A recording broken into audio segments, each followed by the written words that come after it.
Hello friends, I Kumar Manoj sir, welcome all of you in your own family Kumar Classes Agra. Friends, आप सभी कैसे हैं? मैं आशा करता हूं आप सभी खुश होंगे, स्वस्थ होंगे और आपकी जो प्रिपरेशन है वो बहुत ही अच्छी चल रही होगी। फ्रेंड्स, जैसा कि हम the history of English literature की स्टडी कर रहे हैं और इसके ऊपर हमारे 7 लेक्चर्स हो भी गए हैं।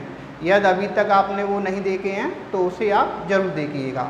ओके फ्रेंड्स, जो हमने the history of English literature की शुरुआत मानी वो कहाँ से मानी?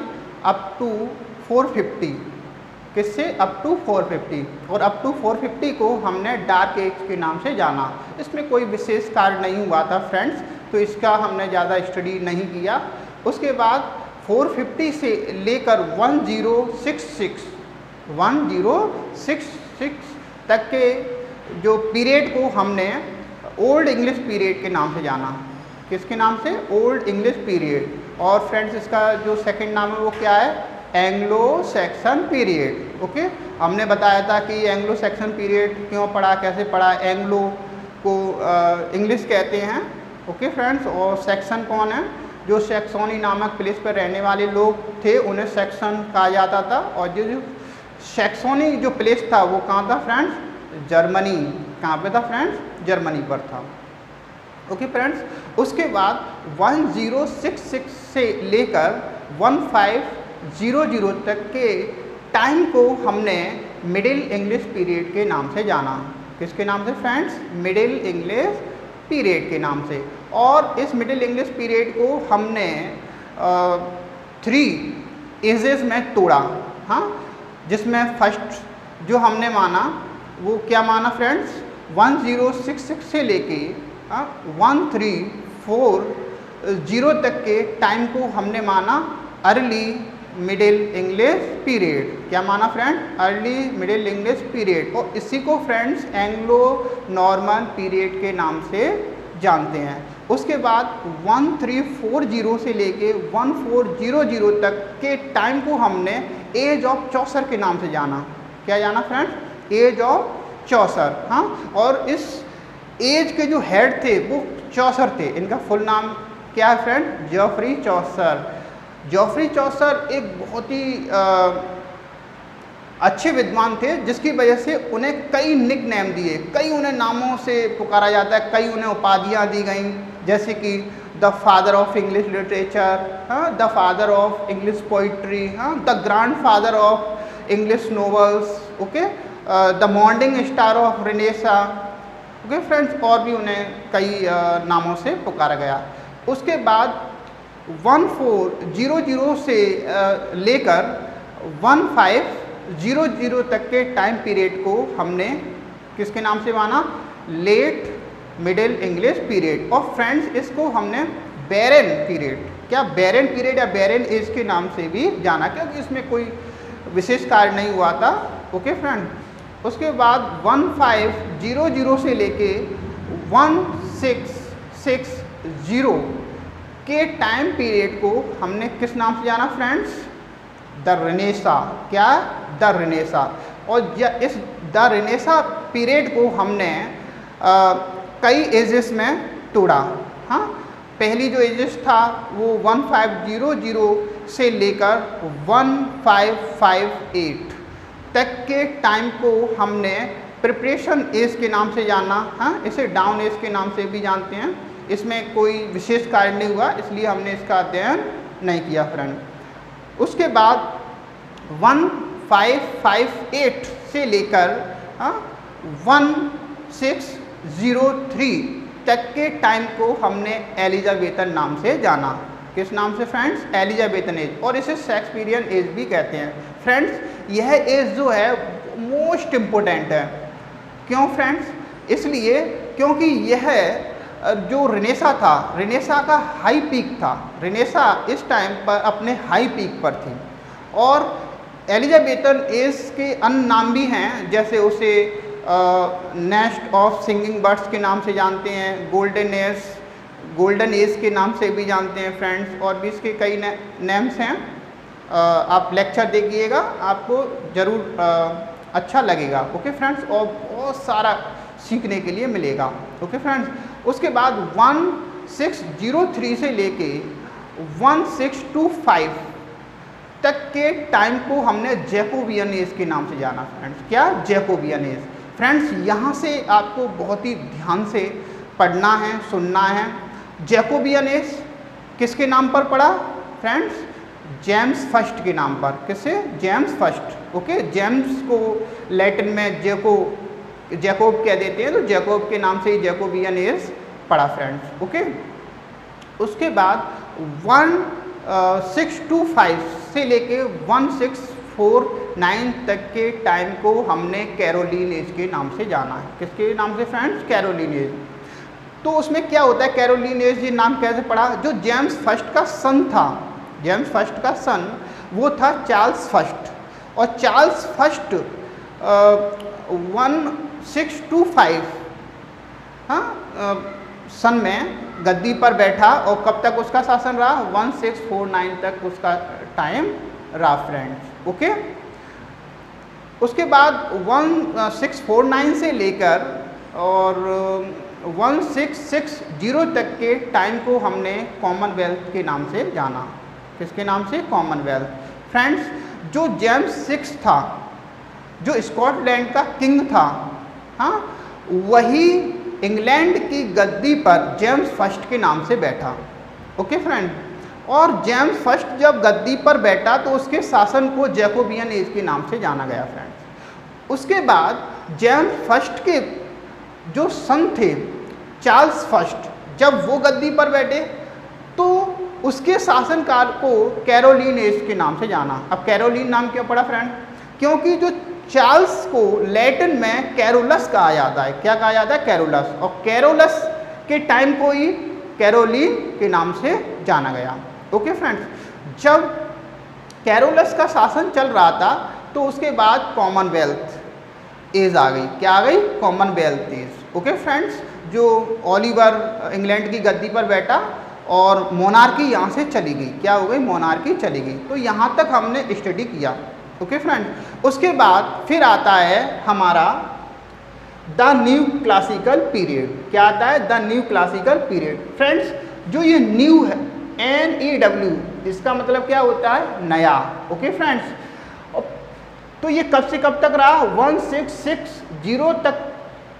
ये कब से कब तक रहा? 1660 से लेके 1798 तक के टाइम को हमने किस नाम से जाना?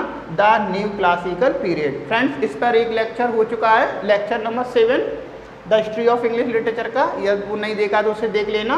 तो उसमें एक जनरल वे में द न्यू क्लासिकल पीरियड के बारे में हमने स्टडी किया है। ओके फ्रेंड्स, अब इसको हमने 3 एजेस में तोड़ा।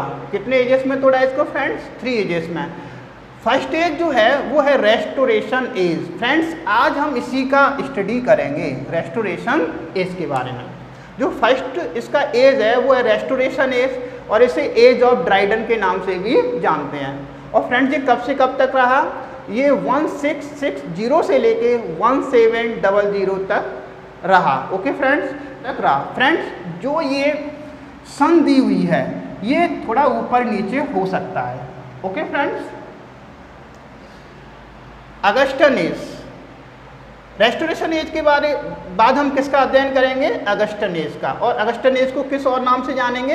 As of Alexander Pope. और फ्रेंड्स, ये एज ऑफ ड्राइडन क्यों कहा गया?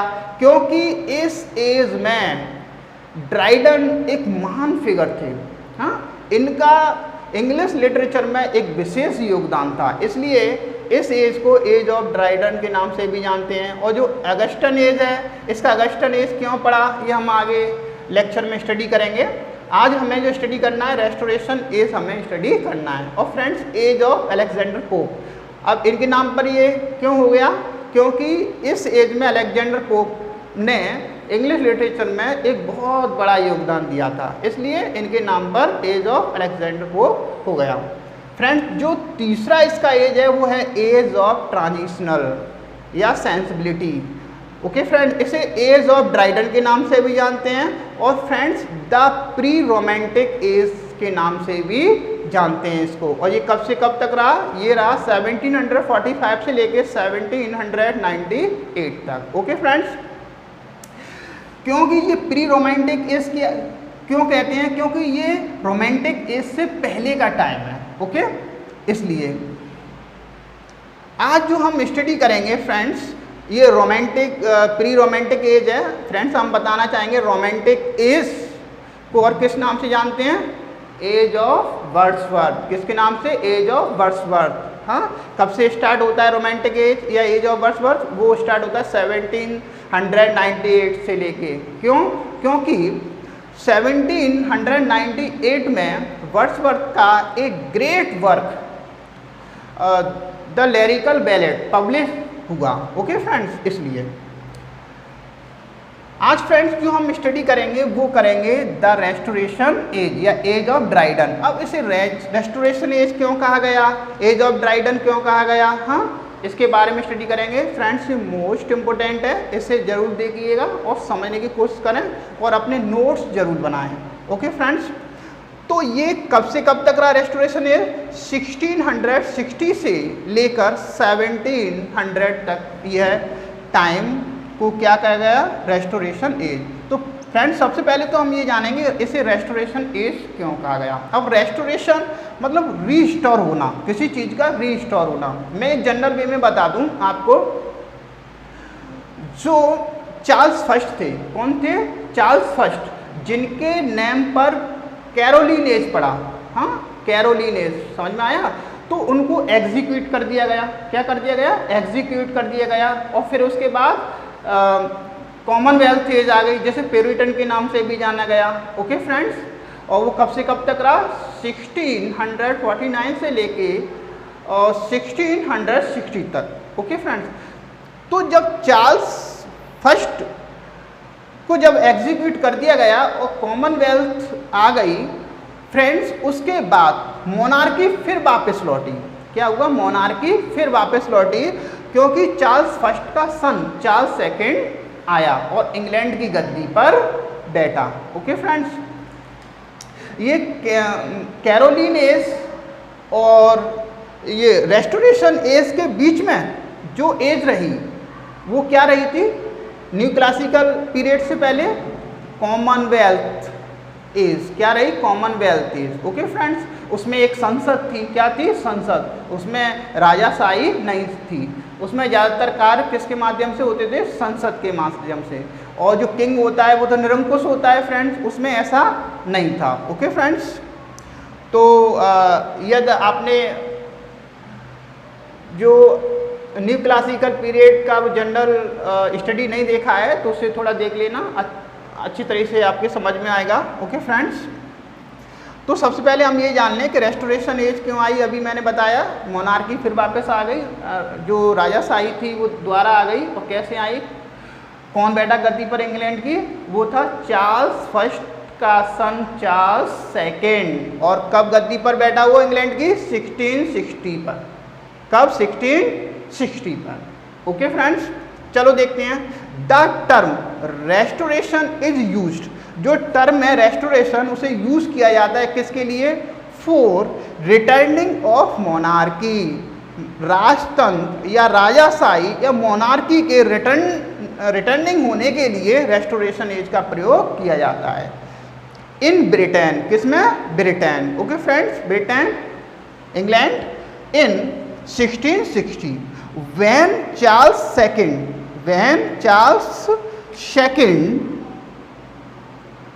son of Charles I, become the king of England, जब इंग्लैंड का राजा चार्ल्स सेकंड बना। और चार्ल्स सेकंड कौन था? चार्ल्स फर्स्ट का सन था। तो जैसे ही वो राजा बना, राजा का बेटा राजा बना, तो राजतंत्र फिर द्वारा आ गया। हाँ, राजाशाही फिर द्वारा आ गई। ओके फ्रेंड्स, इसलिए उसे रेस्टोरेशन एज के नाम से जाना गया। Okay, the reign of king Charles was from 1660 to 1685। जो चार्ल्स सेकंड था उसका जो शासन काल था, शासन टाइम था, वो कितना था फ्रेंड्स? उसने कब तक रहा? वो 1660 से लेके 16 1685 तक उसने शासन किया, चार्ल्स सेकंड ने। फ्रेंड्स समझ में आया? After the death of Charles second, Charles second की मृत्यु के बाद his younger brother James second, जो चार्ल्स सेकंड था उसका जो छोटा भाई था वो था James second, became the king of England, उसके बाद वह इंग्लैंड का राजा बना। और वो कब से कब तक रहा? उसका शासन 1685 से लेके 1688 तक, ओनली 3 इयर्स। कितना? 3 इयर्स। जो जेम्स सेकंड का शासन रहा वो ओनली 3 इयर्स रहा, और इनका कितना रहा? 25 इयर्स, चार्ल्स सेकंड। समझ में आया? फ्रेंड्स ये याद रखना, लास्ट टाइम ये क्वेश्चन आया था। ओके, चार्ल्स सेकंड का रीन कब किस एज में था? तो वो था रेस्टोरेशन एज में। ओके फ्रेंड्स, अब फ्रेंड्स इसमें एक इम्पोर्टेंट इंसिडेंट हुआ, वो क्या हुआ इसे याद रखना है, ग्लोरियस रिवॉल्यूशन। कैसा? ग्लोरियस रिवॉल्यूशन, गौरवपूर्ण क्रांति। और इसे किस नाम से जानते हैं? ब्लडलेस रिवॉल्यूशन, हाँ, रक्तहीन क्रांति के नाम से भी जानते हैं। और फ्रेंड्स इसे रिवॉल्यूशन ऑफ 1688 की क्रांति के नाम से भी जानते हैं। फ्रेंड्स देखिए 1688 पे ही तो जेम्स सेकंड का शासन खत्म हो रहा है, हाँ, और फिर क्यों हुआ, कैसे हुआ, थोड़ा जानने की कोशिश करते हैं। फ्रेंड्स फिर ग्लोरियस रिवॉल्यूशन हो गया। ये ब्लडलेस रिवॉल्यूशन क्यों कहा इसे? क्योंकि फ्रेंड्स इसमें कोई ज़्यादा लड़ाई नहीं लड़ी गई, हाँ, बिना लड़ाई लड़े ही, हाँ, शासन एक के हाथ से दूसरे हाथ में चला गया। ओके फ्रेंड्स, जो ये था ना जेम्स फर्स्ट भाग गया, क्या हो गया फ्रेंड्स? भाग गया शासन को छोड़कर, क्योंकि ये एक निरंकुश राजा था। कैसा था? निरंकुश राजा, जनता ने इसको नकार दिया। ओके, तो ये चला गया, और फिर वहाँ की जो संसद थी, क्या थी? संसद ने दूसरे को राजा बना दिया, हाँ। तो हाँ, took place in England at the time of James second. जो ग्लोरियस रिवॉल्यूशन था या ब्लडलेस रिवॉल्यूशन था, उसने जेम्स सेकंड के समय में इंग्लैंड में हुआ, हाँ, ये क्रांति इंग्लैंड में हुई। कब हुई? जेम्स सेकंड के समय में। This revolution was a religious political revolution, और जो यह क्रांति थी वो कैसी थी? एक धार्मिक और राजनीतिक क्रांति थी। फ्रेंड्स समझ में आ रहा है कुछ? This age was deeply influenced by French culture, और जो ये एज थी रेस्टोरेशन एज, वो किससे इन्फ्लुएंस थी? वो थी फ्रेंच कल्चर से। किससे? French culture. ओके, अब फ्रेंड्स ये तो बात हो गई रेस्टोरेशन एज क्यों पड़ा इसका नाम। ओके फ्रेंड्स, अब एज ऑफ ड्राइडन क्यों पड़ा? तो क्योंकि जॉन ड्राइडन, जिनका जन्म कब हुआ है? 19 अगस्त 1631 में। ओके फ्रेंड्स, और ये है इनकी डेथ। क्या है फ्रेंड्स? Death time. और डेथ कब हुई थी? 12 मई 1700। तो देखो फ्रेंड्स 1700 आ गया। ओके, तो इसलिए इसे 1700 तक माना गया है रेस्टोरेशन एज या एज ऑफ ड्राइडन को। Okay friends, was an English poet. जो जॉन ड्राइडन थे वो एक इंग्लिश पोइट थे, लिटरेरी क्रिटिक थे। फ्रेंड्स ये क्रिटिक भी थे, ओके, ट्रांसलेटर थे एंड प्ले राइट थे। Who was appointed the first. Friends ये पॉइंट याद करना है, ओके, मोस्ट इम्पोर्टेंट है, हाँ। हु वॉज अपॉइंटेड, कौन? ड्राइडन को अपॉइंटेड किया गया। क्या किया गया? The first official poet laureate of England का फर्स्ट ऑफिशियल लॉरिएट अपॉइंट किया गया। ओके फ्रेंड्स, ऑफिशियल, हम, और वो फर्स्ट, कौन सा? फर्स्ट। ओके फ्रेंड्स, अब आपके माइंड में एक सवाल आ रहा होगा बेन जॉनसन का, कि फर्स्ट तो वो है फ्रेंड्स, उन्हें अपॉइंट किया गया, उन्हें पेंशन मिलती थी, लेकिन वो ऑफिशियल नहीं थे। और उन्हें अपॉइंट कब किया गया फ्रेंड्स? वो किया गया था 1616 में। अभी उसके बारे में हम स्टडी करेंगे। ओके फ्रेंड्स, तो लॉरिएट ऑफ इंग्लैंड, इंग्लैंड के पोइट लॉरिएट, उनको अपॉइंट किया गया in 1668 by Charles second. Charles second के द्वारा 1668 में इंग्लैंड के first official poet laureate appoint किए गए जॉन ड्राइडन को। किसको? जॉन ड्राइडन को। और क्यों किया गया? क्योंकि उस समय इनका बहुत ही अच्छा कार्य रहा, बहुत ही अच्छा योगदान रहा इंग्लिश लिटरेचर में। ओके फ्रेंड्स, समझ में आया? इसे नोट कर लीजिए। और फ्रेंड्स, अगर एक बार समझ में नहीं आया है तो दोबारा इसको देखना है और नोट करना है। ओके फ्रेंड्स, अब थोड़ा आगे और देखते हैं।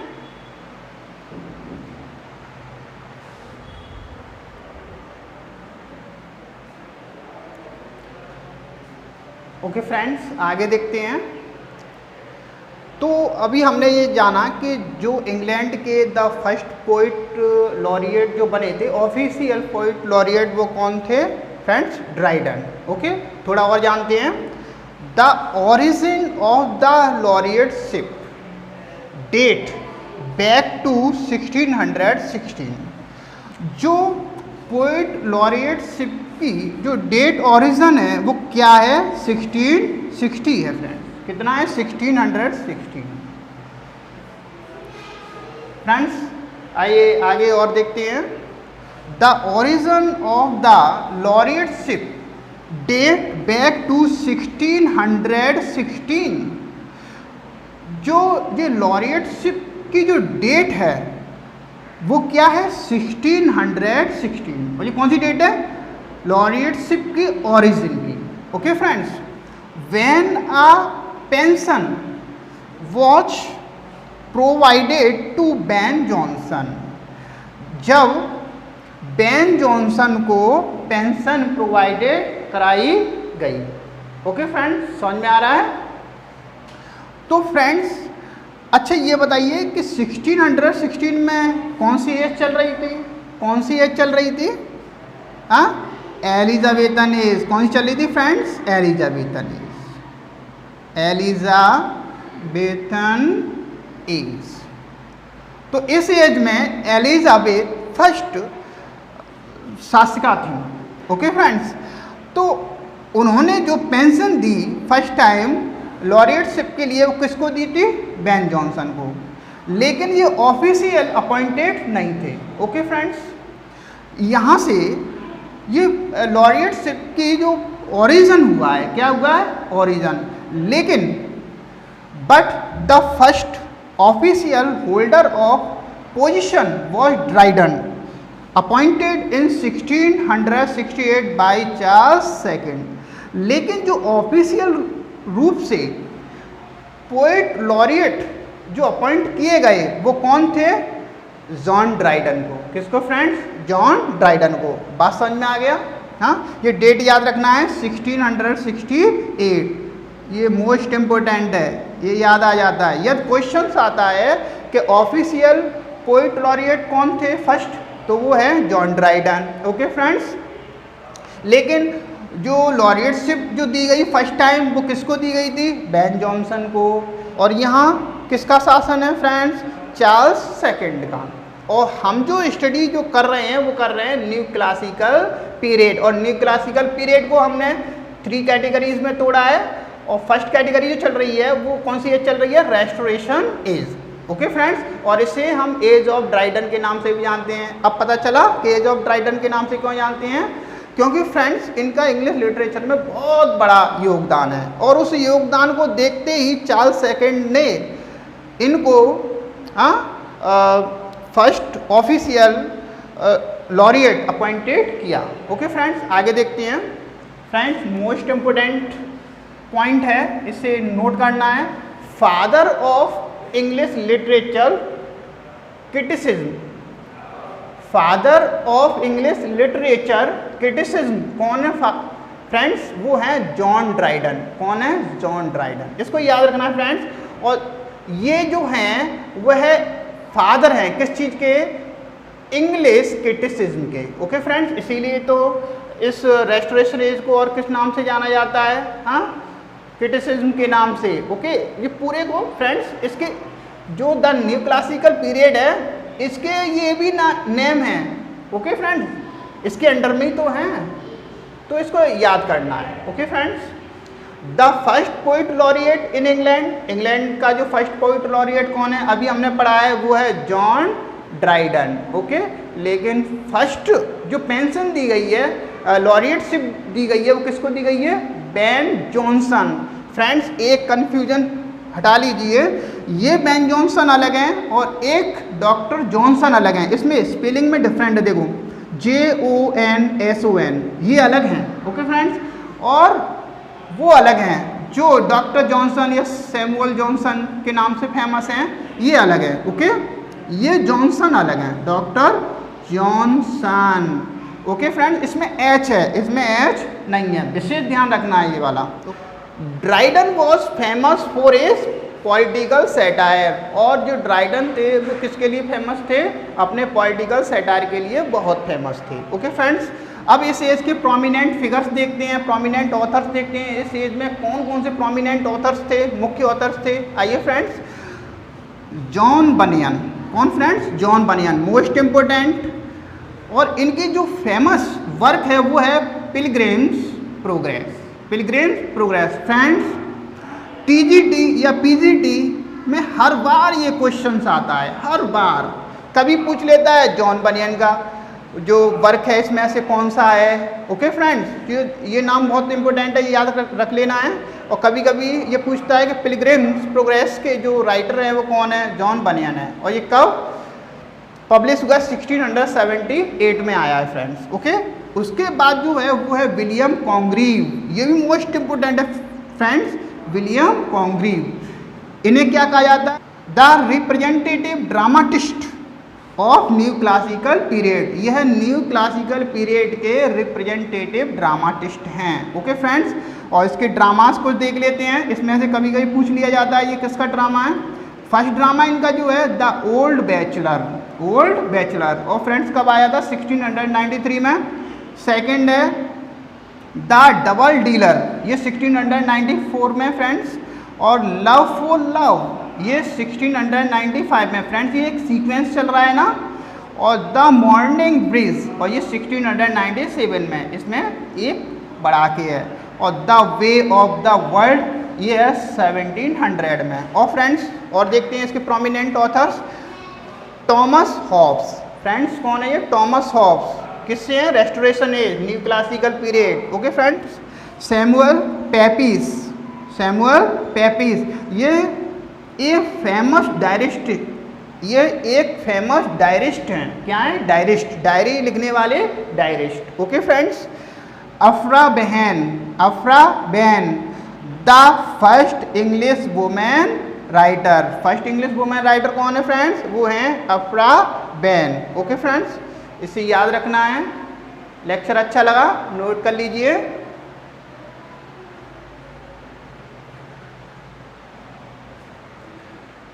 ओके फ्रेंड्स, मैं आशा करता हूँ कि आज का लेक्चर जो है बहुत ही अच्छा लगा होगा। आज का लेक्चर ऐसा लेक्चर है फ्रेंड्स कि इसमें से 1 क्वेश्चन फंसने के पूरे चांस हैं, तो इसलिए ध्यान से नोट करना है और लर्न करना है। ओके फ्रेंड्स, यह लेक्चर अच्छा लगा हो, वीडियो अच्छी लगी हो तो लाइक करना है, और यदि अभी तक आपने चैनल को सब्सक्राइब नहीं किया है तो चैनल को सब्सक्राइब कर लेना है। ओके फ्रेंड्स, आज के लिए बस इतना ही। Thank you very much.